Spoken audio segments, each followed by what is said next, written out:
Israel, ya estamos de vuelta en Todos Geopolítica con Adrián Celaya, con Luis Rodrigo de Castro y con José María Viñals. Decía yo, en Israel están pasando distintas cosas. La primera es que Gaza parece ya tomado absolutamente.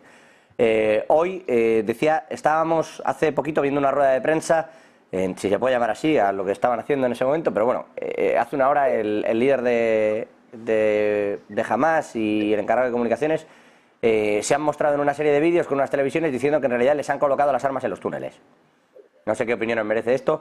Entre tanto, Israel sigue con su objetivo fijado, siguen puerta a puerta, siguen bombardeando los edificios donde creen que se sitúan los miembros de Hamas y precisamente este líder, Hamiyah, y además está hablando ya de la creación de zonas de seguridad, es decir, zonas desde donde van a perpetrar o desde donde se van a realizar las distintas incursiones que puedan necesitar, donde van a poder ser abastecidos los militares y que evidentemente se blindarán para evitar que las tropas afincadas en esas zonas de seguridad reciban ataques por parte de una población que evidentemente va a ser absolutamente contraria a esa ocupación israelí.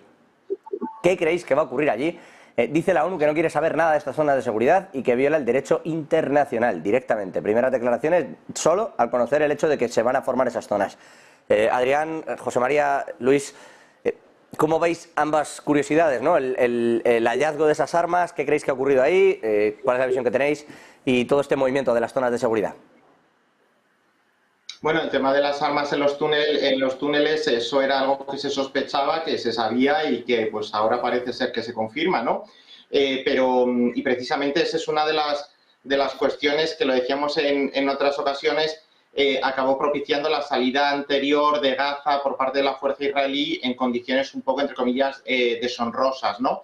Gaza está intercalada, está carcomida incluso en el subsuelo por una red de túneles que los líderes de Hamas bueno, los utilizan para fundamentalmente acumular armas para moverse de manera subterránea y bueno, pues evadiendo un poco la localización de los elementos aéreos de detección de personas en este caso o de satélites. Por tanto, resultan bastante escurridizos en algunos casos y concretamente utilizan, mejor dicho, malutilizan la localización de ciertas infraestructuras civiles como hospitales, guarderías, etcétera, para acumular en el subsuelo una serie de recursos con los cuales luego pues llevar a cabo sus ataques, ¿no? Por eso Israel tiene en el punto de mira, pues por ejemplo, hospitales, este tipo de infraestructuras, porque es donde los terroristas parapetan las armas que pueden tener, ¿no? Y no estoy justificando que se bombardee un hospital, pero quizá tampoco es, o sería igual de condenable que se utilicen este tipo de infraestructuras para esos fines, ¿no? Por otra parte, esto que nos comentaban de las zonas de seguridad, zonas de aislamiento, bueno, se puede llamar de muchas maneras porque ha aparecido de diferentes modos, ¿no? Pero a priori, tal y como está concebido, como se puede ver desde el punto de vista estratégico, sería una especie como de franjas seguras que a modo de ramificaciones irían sirviendo al ejército israelí para abastecerse, ¿no? Por lo menos eso es como está planteado o parece ser que está enunciado a día de hoy. Que eso acabe propiciando lo que pasa en Cisjordania con esas áreas que aun estando dentro del territorio de Cisjordania, valga la redundancia, permanecen bajo el control de israelí en esa triple modalidad que existe del territorio palestino y que está gestionado directamente por Israel y en las cuales luego incluso se traslada población israelí, los famosos colonos. Bueno, pues eso en un estado como el actual yo no creo que sea posible, al menos a día de hoy, puesto que estamos en un contexto de guerra abierta, ¿no? Una vez termine esto, y esa es la gran incógnita, el gran interrogante, ¿qué va a pasar una vez que esto termine? Porque esto esperemos que termine algún día, es un poco lo que decimos con el caso ucraniano, pero ¿qué pasará el día de mañana cuando los fusiles dejen de disparar y los cañones dejen de humear, ¿no? Es decir, ¿cómo vamos a lidiar con esto? Bueno, pues Israel tiene que tener también muy claro, o todos tenemos que ser conocedores, que si Israel decide quedarse, es decir, ocupar un territorio que no le pertenece, porque pertenece a otro sujeto, en este caso Palestina, que no es un Estado reconocido como el resto de los Estados que operan en la sociedad internacional, sí que desde el punto de vista del derecho internacional podría considerarse algo similar a lo que Rusia está haciendo con el este de Ucrania, ¿no? Y esto también hay que tenerlo en cuenta porque la justificación de nos han atacado, nosotros tenemos que responder puede comprarse bastante bien en ciertos momentos, sobre todo en esa primera fase después del ataque, pero continuar con la ocupación de un territorio que no pertenece a ese Estado e incluso seguir prolongando la guerra, estirándola de manera casi innecesaria, pero quizá no sea el mejor término que se pueda utilizar, alargarla por otros fines, eso es muy difícil y hay que ver cómo también Israel puede argumentarlo, puede defenderlo y qué países, qué estados de Naciones Unidas pues acaban comprando este mensaje y qué sucederá en caso de que haya un viraje de la administración americana o en cualquier otro estado de los que tradicionalmente apoyan sin fisuras a Israel. José María, Adrián. Bueno, vamos a ver, yo interpreto este tema de las zonas de seguridad, el posicionamiento de la ONU, vamos a ver, partiendo de la afirmación que las propias Naciones Unidas hacen de que no aceptan ese concepto salvo que esté pactado por las dos partes. ¿Esto qué quiere decir?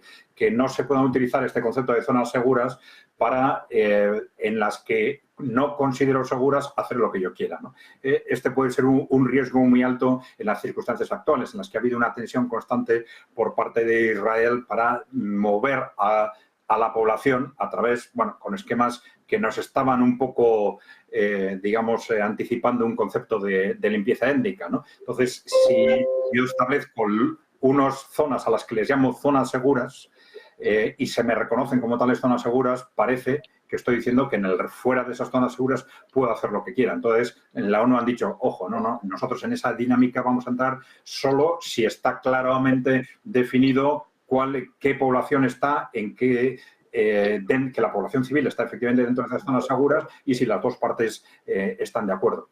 Y efectivamente, como ha dicho Luis, estamos en un tema de fondo clave desde dos puntos de vista, ¿no? Por un lado tenemos cuál va a ser el estatus de Gaza cuando termine el conflicto, pero es que además a efectos de la cuestión clave desde el punto de vista geopolítico es en qué medida esto va a tener al final un alcance regional o un alcance mundial, si se quiere, pues depende mucho de cómo avance el conflicto, en qué medida Israel va a ser capaz de destruir a Hamas, no va a ser capaz y en cuánto tiempo. Es decir, el tiempo en principio corre muy en contra de Israel. Cuanto más tiempo sea Hamas capaz de prolongar el conflicto dentro del propio Gaza, más fácil le va a ser crear una crisis dentro de Israel por habérsele vuelto políticamente insoportable este conflicto. Hay muchas dudas sobre lo que realmente está pasando. Parece que Israel está teniendo, bueno, como era previsible, una gran capacidad, digamos, de destrucción en las estructuras de superficie, vamos a decir, pero no sabemos efectivamente qué es lo que pasa o deja de pasar con esa famosa estructura de túneles y hasta qué punto todo esto le va a dar juego a Hamas para mantener un conflicto prolongado. Trasladándole esta pregunta al propio Viñals, a José María, ¿hasta qué punto le va a dar juego, sobre todo si no entran otros actores? Ayer veíamos, por ejemplo, a última hora de la tarde, a Israel destruyendo directamente con tanques, es decir, ya no con cohetes a través de la frontera, sino con tanques traspasando esa frontera libia, destruyendo un puesto de observación de Hezbollah. Es decir, que estamos hablando de que esos combates ya no son desde tan lejos, empieza a ser ya... También Hezbollah había atacado a la infantería israelí 2 días antes, en fin, que está habiendo movimientos también en el norte. ¿Hasta qué punto en realidad se va a mantener eso? Porque eso también va un poco en la línea de lo que dice Adrián, es la gasolina que podría necesitar Hamas si se quiere mantener allí. No son amigos íntimos, desde luego, esa parte sunita y chiita distan mucho de ser amigos íntimos, pero sí tienen un enemigo común evidente, que en este caso es Israel, que está tomando toda esta zona. Las zonas seguras, efectivamente parece difícil, dice Adrián, la ONU, y es verdad, comenta que si se pacta por las dos zonas, sí, pero claro, que Gaza pacte, que le pongas una zona de seguridad, cuando a ellos, cada vez que les hacen eso, en realidad les montan una colonia, que no digo que sea el caso porque es difícil montar una colonia, pero les montan una colonia y les ganan kilómetros de terreno con la infraestructura alrededor, bueno, parece complejo que vayan a ceder. ¿Qué movimientos ves tú en este sentido? ¿Crees que Hamas puede aguantar, que va a recibir apoyo desde el norte, desde la parte de Hezbollah, José María? Bueno, aquí Israel tiene una encrucijada parecida a la que tenía Estados Unidos tras el 11S, ¿no? Tiene que perseguir una ideología, tiene que perseguir realmente una forma de pensar y una forma de ser que va más allá del territorio y que va incluso más allá de las personas, ¿no? Estados Unidos ha aprendido muchas lecciones en Afganistán con esa declarada a los talibanes y 20 y tantos años después pues seguimos teniendo el Emirato de Afganistán donde mandan los talibanes. Muchos muertos después, por supuesto, ¿no? Entonces Israel aquí, pues bueno, tiene que jugar sus cartas de forma progresiva, de forma muy inteligente, sabiendo que extirpar hoy por hoy jamás de lo que es la comunidad gazatí, pues es casi imposible porque está metida hasta el tuétano en lo que es la sociedad. Es decir, no solamente es ese grupo armado, sino también son los concejales, los alcaldes, empresas, ONGs, están metidos en toda la vida pública, en toda la vida social, de una forma manifiesta, ¿no? Y con un apoyo que es contundente por parte de la población civil, le pese a quien le pese, ¿no? Luego, esa tarea es una tarea enormemente compleja que solo se cura con muy buenas acciones y de forma extremadamente quirúrgica durante muchísimo tiempo, ¿no?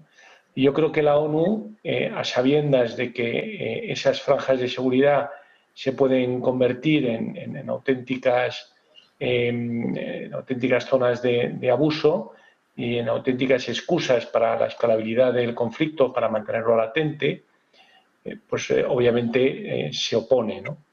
Y por otro lado, lo que son pues otros grupos que puedan salir en defensa de Hamás, si bien es cierto que unos son sunis, otros son chiíes, pero si tú y yo si Xi y Biden fueran en el mismo barco y el barco se fuera a hundir, seguramente colaborarían para que el barco no se hundiera, ¿no? Es decir, la política hace extraños compañeros de cama y lo que es el famoso principio de que el enemigo de mi enemigo también es mi enemigo, o el amigo que lucha contra mi enemigo se convierte en mi mejor amigo, pues está bastante claro, ¿no? Entonces yo creo que ahí Hezbollah tiene ese papel. Ahora, ¿hasta qué punto Hezbollah va a recibir instrucciones para hacer incursiones reales, ¿no?, en lo que es la frontera norte, ya sea en la zona del Líbano o en la frontera de Siria? Pues bueno, yo creo que ahí Hezbollah, de realizar ataques que realmente escalen el conflicto hasta un tamaño considerable, pues va a ser muy difícil, por dos razones. Primero, porque cuanto más tiempo pasa desde los atentados del 7 de octubre, más difícil es que se produzca la escalabilidad del conflicto. Eso es un termómetro que yo creo que es bastante objetivo. Y en segundo lugar, porque ni al Líbano le compensa, que está en una situación económica lamentable, y tampoco a Irán le compensa cuando por fin, después de muchas décadas, empezaba a partir piñas con Arabia Saudí y con esa mediación de China, pues empezaba un poco pues a salir de ese ostracismo en el que se encuentra como consecuencia del embargo de los Estados Unidos. Entonces, yo creo que esto también les ha pillado desprevenidos a los principales jugadores de la región, que no nos olvidemos son Irán y Arabia Saudí, que son los dos grandes ejércitos, las dos grandes economías, las dos grandes cancillerías diplomáticas, y desde luego pues que la escalabilidad pues se aleja según se va alejando en el tiempo los atentados del 7 de octubre. Por otro lado, habrá que ver qué es lo que pasa en Gaza, porque la situación de Cisjordania, que comentábamos antes, donde no sabes, o sea, hay unas partes que están bajo el dominio político de la autoridad palestina, pero al mismo tiempo bajo el control efectivo del ejército israelí. Hay otras partes donde hay colonias israelíes, hay otras partes donde ninguno de lo anterior, otras partes que no se sabe, otras partes que varía. Eso yo creo que es algo que las Naciones Unidas quiere evitar a cualquier costa en Gaza. Y es que además, Gaza es muy pequeña. O sea, Gaza realmente tiene un tamaño que no llega, sobrepasa por muy poco los 300 kilómetros cuadrados. Estamos hablando de 40 kilómetros que van a lo largo de la línea del mar y creo que son 11 o hasta 13 kilómetros hacia el interior. Que si empezamos a hacer franjas de seguridad que sean además efectivas desde el punto de vista militar, técnico, con apoyo, logística, etcétera, te puedes comer una parte importante de Gaza. Además, que los gazatíes no pueden salir por el norte y luego coger una salida hacia el sur, sino que solamente pueden viajar en su propio territorio porque tienen un muro y tienen el mar. Entonces, claro, todo eso son estrategias que las Naciones Unidas, conocedora un poco del terreno, de lo que hay y de sus propios informantes y ONGs, pues se ha opuesto de forma tajante y radical, ¿no? Como hemos visto. De hecho, sí, eso ha pasado tal cual. Al respecto de esto, por cierto, quien está perdiendo popularidad mientras escala todo esto, dice, no ha